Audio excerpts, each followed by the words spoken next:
Good morning. Good morning. This is the Early Birds podcast. I'm your host, Jonathan Haddad. It is 6:43 a.m. A little late start today. We had some breakfast, but this is also for a special guest, a very, very good friend of mine, one of the top realtors in the state of Michigan. We have Erik Wright from Social House Group. How you doing today, sir? What's going on, man? I'm doing well. Thanks for having me. Yeah, of course, man. Of course. So our journey's been quite a wild one for both of us kind of growing together within this space. So what this podcast is about, Erik, is just talking to people about the entrepreneurship, the grind, the growth, the waking up early, the staying few hours, just putting in that more time to get to that level of success, right? Not this bullshit where, they post a couple of videos on social media and they think they're going to be successful. The real grind, and that's something that you've obviously done a very good job of, is that grind. So if you can just quick introduce yourself, tell the audience a little bit about how you started and why you started Social House Group, that'd be exactly where I want to start this. Yeah, my name's Erik Wright. I grew up in Southeast Michigan and started a company called Social House almost 4 years ago now, almost 3 years ago now. And been in the real estate industry about 8, and really just got into it because I saw a lot of opportunity to take my background in technology and software and really leverage that to build a more robust model for the real estate industry, and then ultimately scale that to other agents as I kind of perfected it on my own, or not perfected, far from it, but kind of refined it on my own over the years to scale out to other agents to increase their success. As I think like 87% of people fail in our industry after 2 years, which is absurd. So trying to change that. Well, one of the things with you, I remember, early on calling you a few times. We were acquaintances in high school, weren't like best friends or anything, but we saw each other, we said hi. And I remember when I first connected getting into the industry, you were just always so helpful up front. And I think that was just your ambition also speaking, because you were talking about the future and we were very aligned. And I remember you saying like, John, I'm pretty loyal. I'm not looking to switch. And I was like, Erik, look, I don't care if you switch or not. I just want to get to know you more. I just want to learn about your business and your growth. Now, a few years later, we've established ourselves. Our companies are becoming established. We obviously have a lot more work to do. But what was it like taking on this new role, building a team, starting up that structure? What was it like for you going down that path for the first time when Social House was started? Yeah, it was hard. I mean, it still is hard. I've failed so many times the last, not just 3 years, but the last 8 years, the last 32 years. And I think you can probably attest to this, like entrepreneurship's just like failing forward over and over and over again. And the difference between the people that make it and the people that don't are just the ones that just keep going, just keep pushing through. So not only did I have to learn a lot just about myself and like from like a pure business standpoint and how little I actually knew and how many bad investments I've made, how many, just poor decisions I've made and things that I've had to kind of fix and figure out new solutions for over the years. But also just on the leadership side too, because I've always been a very independent worker, not just professionally, but like just in my life in general. Even when I was an athlete growing up, I was a leader, but I was the leader by example type kid, where it's like I would just work harder than everybody else, which I thought could translate into leadership professionally, but turns out it can't. There's a relationship element of it. You need to, actually give a shit about what's going on in their lives and, how you can help them not just evolve inside the office, but outside the office too. So I'm still learning every single day, but I would definitely say that the transition from being a very independent thinker and independent operator and being totally fine with that to switch to saying like, okay, I'm going to become an entrepreneur so I can create my own schedule and do all these things, total opposite. On the contrary, I'm having to be in the office every day by 8 a.m. I'm, having to stay till 6 a.m., which is kind of what I think a lot of people get in and start their own business thinking, I'm not going to have to do that. I'm going to be able to work from home. It's like, not at all. So there's been a lot of changes. I'm still kind of evolving and growing and learning every single day as we are right now, but definitely a lot of learning curves and challenges along the lines of like leadership and figuring out how to communicate with other people, almost figuring out how to genuinely care. I've always thought I cared about other people, but it's like when it gets to the point of having to sacrifice your own well-being and your own financial success and your own things in order to help other people become successful, once you get over that hurdle, it's an amazing feeling. And I'm sure you felt it. I'm sure you've been in that same spot at some point.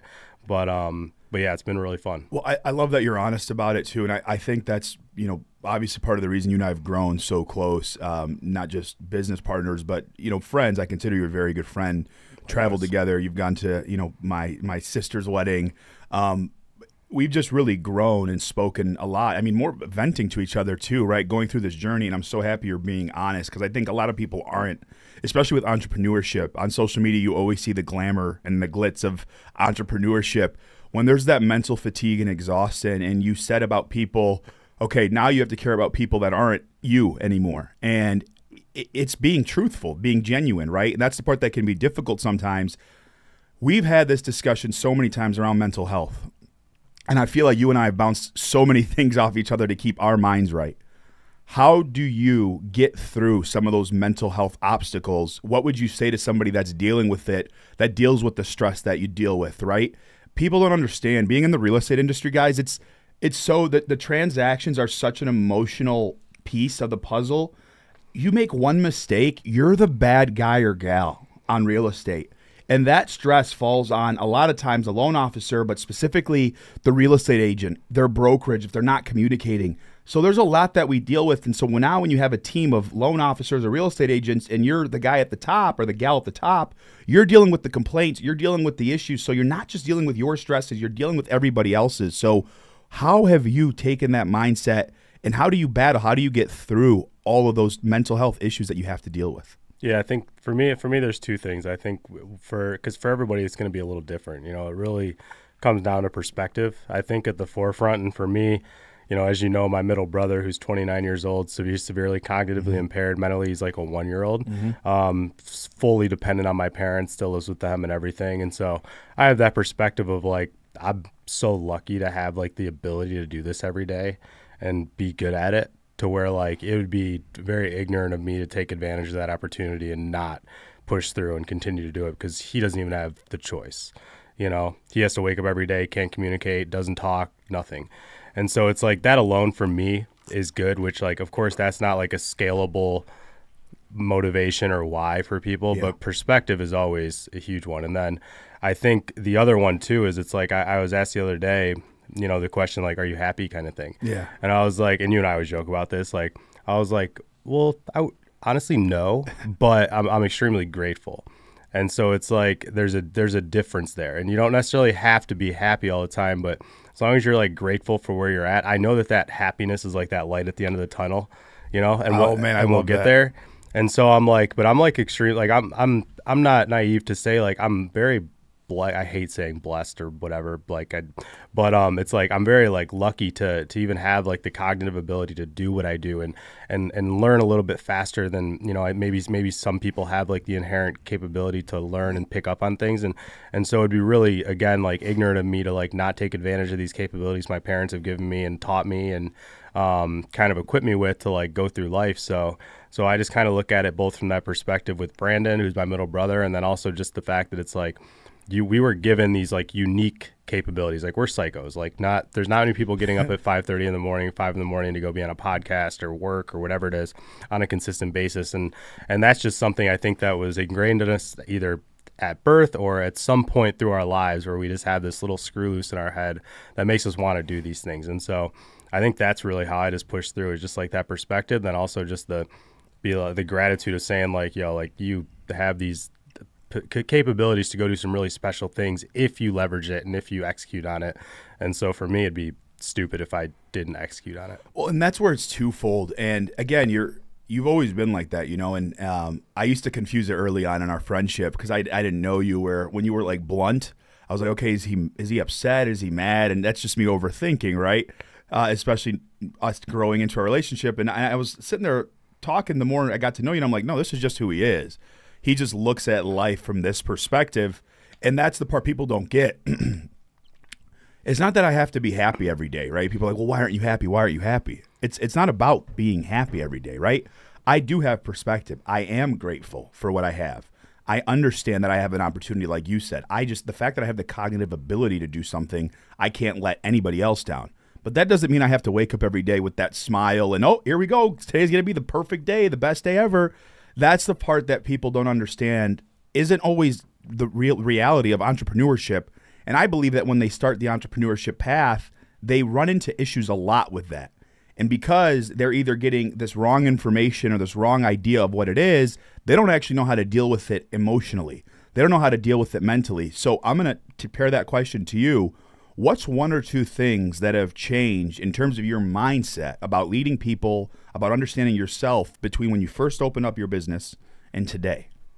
Yeah, I think it's the it's kind of that difference between when people will do something nice for someone and throw it on social media versus the people that are doing things behind the scenes on a consistent basis. Because in my opinion, the people that are posting stuff on social media likely are only doing it in those instances because they're getting that level of satisfaction of like getting all the pats on the back and, you know, all the cheers from the crowd of doing that, versus the people that do it consistently behind the scenes that don't really get any gratification from that, from like actual like pats on the back from other people. And so I think that was my biggest thing, where it's like I always had these great ideas about how to help people and how to give back. You know, Project Promise, a nonprofit you and I are both on the board of, being one of those, where I always wanted to do it, but I almost got this satisfaction out of just saying I wanted to do it.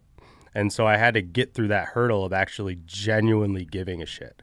And I'm finally at that place. And truthfully, it just happened like fairly recently, where like I've always cared. I've always been a very caring person, but something I've kind of learned is my empathy levels weren't where they should be as like a leader, where it's like, because I always tricked myself into thinking about this mindset of like, oh, Brandon can't do anything. Why is this person complaining? Why is this person not doing this? Why are they not working hard?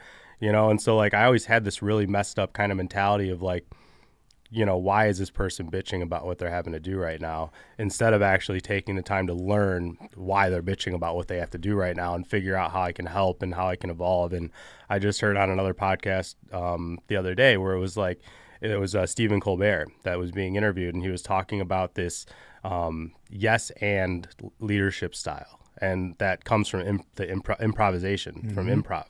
And so he was saying, when he took this shift in leadership style to go to this more yes and type leadership style. So you come to an idea for me with, you come to me with an idea and say, hey, Eric, I want to do this. Instead of me just saying no, I say, yes, and let's evolve on it in this way. So always trying to add value, essentially, is like trying to evolve that idea, trying to reshape that idea, trying to bring it together fully with, you know, kind of your two minds coming together. So I think that was probably like one of the biggest things, was just really just getting more comfortable with it. And then also just the execution of things, you know, like I can still be that leader by example. And if I'm going to do something, if I say I'm going to do something, I do it and I execute it. I do it on time. I do it well. And really just kind of always keeping in the back of my mind that there's a human being on the other end of it, and that, you know, I'm their boss. I've been told that I'm intimidating a lot lately, and I'm like, no, I'm not. But obviously that's not my choice to make. And so like, I've learned that like in some cases people were scared to come to me with things, or they were afraid I was going to say no or not like it. And it's like, and kind of that comes from this idea that I've always been the person that's like, no matter how good it is, it can be a little bit better. And I think that way of my own work. And so when people bring me things, rarely am I going to say, oh yeah, it's good, let's run with it. You know, unless it's maybe the second or third iteration. And that's not me being an asshole and trying to say like, you can't execute on this the first time. It's more so like, when you bring me something, if there's a completely fresh set of eyes on it, it should be able to improve a little bit, you know, even if it's just 5% or 10%. If you do that over time, compounded, you're going to be putting out a far superior product than what you would have otherwise if I would have just ran with that first iteration.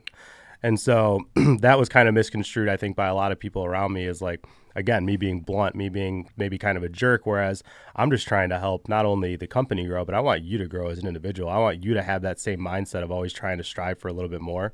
So I think kind of bringing those three things together has really helped me grow and evolve and push through those barriers of leadership, of trying to figure out not only how to communicate, but also how to motivate, you know, people that are like, you probably deal with this too, where it's like, you have, I think, 125 people you said internally and over 200 across the company, where it's like, it's really hard to get 200 people to care about your company the way that you care about your company. And we have like a quarter of those amount of people, probably less. And so like, that's where like my big hurdle was just to realize like, hey, these people don't give a shit about social house the way I do. And that's okay. I can't expect them to. And then just kind of evolving from that and kind of, you know, just being able to empathize and really want to learn and want to grow with them and figure out how we can take their careers to the next level. Well, you know, thank you for sharing all that too, because it's the vulnerability piece on top of it. And it's two things for me when you're speaking about it. When you and I have had this talk, and you have to learn it as an entrepreneur, it's like, someone once told me, if we had 100 John Haddads, we don't need John Haddad. And I've told you that before multiple times where, listen, if we had 100 Erik Wrights, do we really need Erik Wright? And the answer is no, you don't. So your uniqueness is the reason why you guys are being successful, right? It's that propeller. It's pushing you forward. It's the reason why everything's happening. But on top of that, where your growth is coming in is that vulnerability. And I've seen that along the last 3-4 years that we've been working together. You've become more vulnerable to where now you understand that that's an aspect of you to where you are blunt, and that no matter what somebody gives you, you're always going to say, okay, well, what can we do to make it better? And that's not you saying this is terrible work. That's literally you telling them, hey, I just believe that anything we put out, we can always improve. So when you start to share that with them, they start to understand you more. And then the environment that you start to create is an environment of collaboration and cooperation to where they just know, yes, that's just how Erik is. That's not a bad thing. This is just how Erik is. But we're still going to communicate with Erik because he's explained to us. So that vulnerability piece is really hard. And for guys, like us, I keep a lot of things really close to the chest. How have you developed into being more vulnerable, right? And I know there's still areas that you're working on, but what's one of the key factors for you becoming more vulnerable? What's happened in your life to make that change? I think just the people around me, like my business partner, Yaz being one of them. She's really kind of like, we've had our own challenges, me having, how I am, like if I have an idea, like I do it. Yeah. Like I like to execute, and I've learned that I can't just do that when I have a business partner, that it's like, we need to have those conversations. I can't just go post something about this new change I want to make without talking to her, and not only her, but our entire company first. But she's really helped me kind of really take a step back, and she's like you and I are, like we're best friends, like we're extremely close. She's very blunt with me and not afraid to tell me when I'm doing things wrong, or not necessarily wrong, but could do things better and improve. And so really just having people around me that genuinely care enough to be able to like push me to have that more introspective look at myself of figuring out what I can do better, how I can be better, and also just I listen to an absorbent amount of podcasts, business podcasts, like How I Built This by Guy Raz. Pretty much all Guy Raz podcasts, I listen to every single one of them, and I watch a lot of Shark Tank and all those things. And the reason I say that is because I don't read very often, admittedly. Like I truthfully probably read like 5 books in my life. I say that quiet because it's kind of embarrassing, but I listen to like a ton. Like I listen to everything. I listen to podcasts, interviews, and I learn from other entrepreneurs in that sense. Like I learned so much from every single podcast, even if it's just 30 seconds of an hour-long podcast where they said one thing that I was like, oh shit, like that's me, and then I can learn and evolve from that. And so like, I think just the people around me that have kind of like pushed me to come out of that shell and become a little more open and vulnerable. And then also just listening to other people's success stories and failures, more importantly, and figuring out how I can get ahead of those and not essentially run into the same issues. And that's the growth, man. It is so funny because your personality is so type A, and just knowing you, we've given feedback to each other, and it is nice. I remember when you gave me feedback, for the first time, whether it's a loan or a situation, I just told you straight up, you're right, I got you, I understand, it won't happen again. And I think we kind of established that relationship right early on, where it's like, okay, all right, this guy is somebody that I can hit between the eyes, and they're not going to make excuses. They're going to just take the blame for it, responsibility, and move on. And that's the part people don't understand, is being able to accept that responsibility. Because half of that challenge, when someone gives you feedback, so I feel like sometimes when people give you feedback, they're kind of looking for you to like be combative, right? They're looking for you to be defensive because they're ready to pounce because they know everything that happened in that situation. So I always feel like it throws people off whenever you get feedback, and then they're just like, hey, you know what? You're completely right. I got to get better at that. I did drop the ball. And then the conversation, like, what do you do from there, right? Because it's like, you just kind of look at that person like, oh, shit, okay, well, all right, let's move on. Let's move on to the next thing. You end up not wasting time with all this stupidity, and you're able to move on. So how are you able to take feedback and implement it into your team the way you're accepting it? How do you now give that same feedback to your team to make sure that they're growing? Yeah, that's a great question. And I think where it all really stems from, in my opinion, is when somebody gives you feedback, I think the difference between taking it as like offensively and getting pissed off versus the latter of saying like, oh, that makes sense, like I am doing that wrong, is is knowing whether or not that person actually gives a shit about you. Boom. And like what you're and what you're doing and like your life and your if you're telling if I go to some stranger and say, hey, I have this idea about this company, it could have been Facebook 15 years ago, and I go to a stranger on the street and that's never met me and I say, hey, I have this idea, what do you think? And they're like, oh, it sucks. Of course I'm going to be like, oh, this guy's an idiot, he doesn't know what he's talking about, because he doesn't care, nor should he care.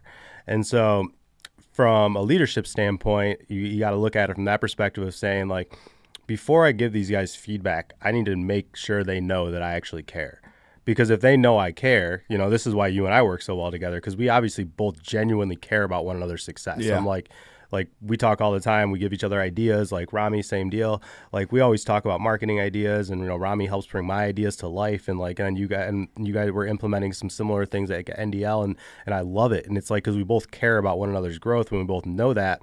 So no matter what I say to you from a feedback standpoint, that I'm not saying it maliciously or in a way that's going to like hurt you. I love that. And so I think once you can start to take that approach to leadership and say, before I give these kids, I say kids, I'm 32. Like a lot of our employees are, in their early 20s, not kids by any means, but it's like when I give these people feedback that are fresh out of school, and if they don't know I care, to them, that's why it comes off as me being intimidating, is because they don't know yet that I genuinely care about their success, their career, their lives, what they're doing outside of Social House, what they're doing outside of work.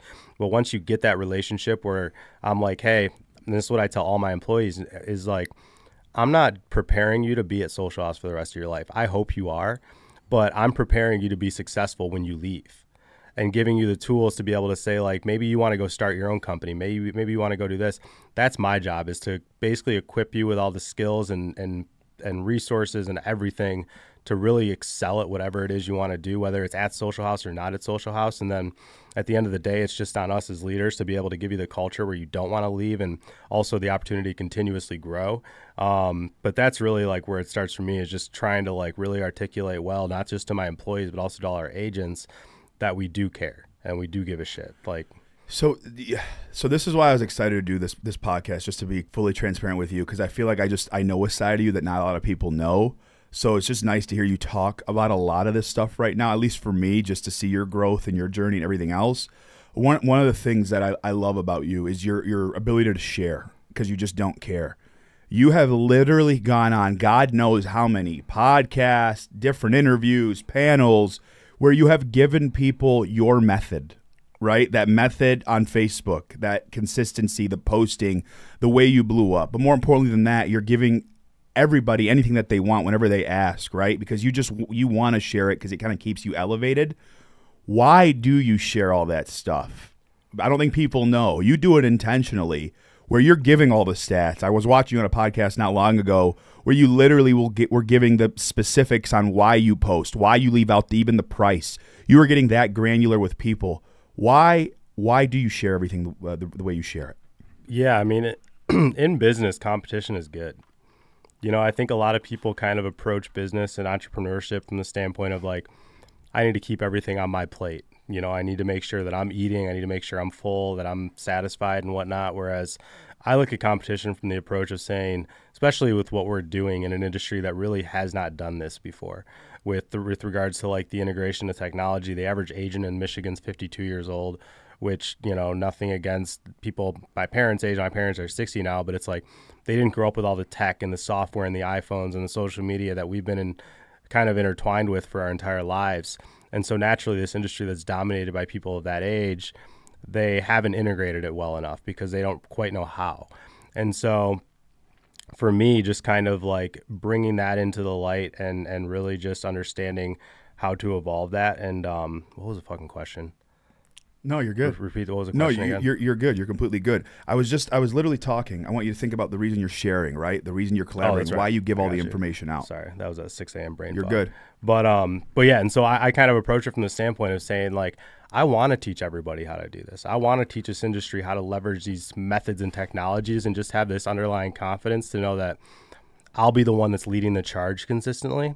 In the sense of like, I'm the one that's doing these things. I'm the one that's learning from all these mistakes and kind of refining this strategy to where I'll naturally, hopefully, be the one that's constantly coming up with the new ideas that other people are then following. But what ends up happening when other people start to integrate my strategy or our methods or what we're doing into their business model is more consumers are going to start to see that and then inherently say that's got to be the baseline of what we expect from our real estate agent, from the person that we're buying this from or whatever it may be. And then naturally that's going to benefit us because they're going to say, all right, who's the best at it? We need somebody that's going to sell our house and advertise it on Facebook and Instagram. And then they're going to go back to saying who is the best at that in our market or our area. And my goal is to build up the brand of Social House, not the brand of Erik Wright, but the brand of Social House to the extent to where when you're selling a house, it's a no-brainer that you're going to work with somebody at our company because you know that you're just getting far more of a service for the same or lesser of a cost. And so that's where the collaboration comes from is, A, I want other people to be successful. I want other people to share in my success. I want other people to excel at what they're doing. But on the counter of that, I also, believe it or not, that collaboration and like openness of what we're doing and our strategies is really inhibiting people to go leverage that same strategy and kind of have this like confidence too that it's like I could teach 100 people exactly what I do and say, hey, if you do this consistently, you can make X amount of dollars. 95 of them aren't going to do it, And so it's like I know that I could teach everybody what I do and show you the inner workings of my day to day. And 95% of you aren't going to execute. 3% of you are going to execute on a pretty average scale, and maybe 2 of you are going to actually go out there and execute at the same level and actually maybe take a tiny bit off my plate. But I don't care. And so that's kind of where it comes from. Is just like I want other people to succeed, but I also love that competition. I love being challenged, and you guys other people leveraging the same strategy allows me to identify inefficiencies and things that work, things that don't work. It's like, why is John writing these Facebook ads, but he's not seeing the success in 6 months? So like that makes me curious. Like, is this scalable? How can we scale it? How can we better teach people and train people and things like that? So it allows me to learn and grow and kind of bring better things to our agents and our team. Well, it's for the greater good, right? Where it's like if you share all this stuff, it is for the greater good. Yes, it helps you because now you're establishing that sense of competition. You have to stay on your toes. And I want to tell you just a quick story. Run out of time. I remember when I was my previous employer, I was building something pretty special over there. And I was doing it for about a 4-year span. And they said, John, we're going to have somebody else come in and you're going to report to this person. So you're going to change your current report and go to this next person. Hey, we want you to share everything you've built over the last 4 years with him. And I looked at him, I said, are you out of your mind? I spent 4 years doing this. I'm not going to share this with anybody. Well, just like always, I called my mentor, Stephen Luigi Piazza, who's on my wrist to this day, God rest his soul. And I called Steve, and he would always ask me about my day, and I would tell him about my day, and he said, okay, how's work going? What are you dealing with? What kind of struggles do you have? And I told Steve, I said, Steve, I've built all this stuff. I've done all this work, and now I'm moving over to somebody else, and they want me to share everything I've built with this guy. And Steve pauses for a second, and Steve says to me, he says, well, who is the guy? And I tell him the name. I said, well, his name is Richard Mandel. And then all of a sudden I hear Steve on the other line, and this guy is somebody, I would go through a wall for this guy. And he goes, oh, John, you have to share everything with that man. I go, Steve, why? I don't, man, like this is everything I built, And he said, John, listen, whenever you share anything in this life, he said, that's only means one of two things. He said, number one, if you give somebody everything that you have and they can't do it as good as you can, that means you're the outlier. So that's the first thing he taught me. And then he said, John, number two, if you give somebody everything you have and they do start to pass you, do start to surpass you, guess what? Now you have to work that much harder to make something that much better. So you're only making yourself better by sharing. Cooperation and collaboration is one of the best ways to become successful. And that's always kind of sat in my head ever since he shared that with me. And he's passed since then. But it's done nothing but reap benefits for me and rewards for myself. So the last question I'm going to ask you, just around this entire journey and entrepreneurship and everything, if you had the ability to restructure the way you've done this all, what is one thing you would do differently because of what you know today? That's tough. I want to say nothing. Mm-hmm. Just because, I think all the mistakes, and I still make a million mistakes. I've made so many poor investments. I paid $15K for a website that like we never even used because it was a piece of shit. Like I've made so many bad investments. I've made so many mistakes, but I think those mistakes have allowed me to like evolve and get to where I'm at now. So I really can't like. Well, for those listening, then let me rephrase it. Yeah. How about for those listening? What's something that you would tell them when they start a business that you would double check into or make sure that you're doing your due diligence on? A mistake that you made that you wouldn't want someone else to make. Oh, just be more patient. If you think you're being patient, be more patient. And that's where a lot of those mistakes happen, right? Where you think that you either need to like keep up with your growth and grow a lot faster internally than you need to, or B, you just make too many impulsive, game-changing decisions that aren't thought out well enough to where it either ends up costing you money, it costs you a ton of time, and like those are two luxuries that you have a finite amount of, for most people at least, on the money side of things as entrepreneurs. So I think just being more patient you might grow a little bit slower. It might take you another year, 2 years, 5 years to like get to where you want to go than it could potentially otherwise. But the likelihood you're going to get there is going to be a lot higher if you just take your time, you learn, you evolve, and just listen. Like be a sponge when it comes to like knowledge and listening to other entrepreneurs and learning from other entrepreneurs because they've made the same mistakes as you. Like it's not glitz and glamour at all. Like being an entrepreneur sucks 99% of the time. It's that 1% of the time where you're like, hey, this works. Like this is beautiful what I just created, and that makes that other 99% worth every second. I love that. I love ending on that. For those of you that listen into this, be patient. I think that's the perfect thing. This isn't glamour and glitz. This isn't what you always see on social media. This is hard work. This is dedication. This is a constant grind. This is putting your head down and outworking every single other human being on the planet. This is making sure you're waking up earlier, you're staying later. That's what entrepreneurship is that patience, is that ability to push your mind, to get through it, to have the mental fortitude, to grow and be part of that 1% that make it when they are entrepreneurs. Thank you guys very, very much. This is the Early Birds Podcast. We have Erik Wright from Social House Group. Appreciate the hell out of you for everything that you've done for me, my family, our business. I'm really excited to watch your growth for you and your company, brother. Thank you. Likewise, very, man. very much. Thank you for having me. Of course. I appreciate Take care. See you guys.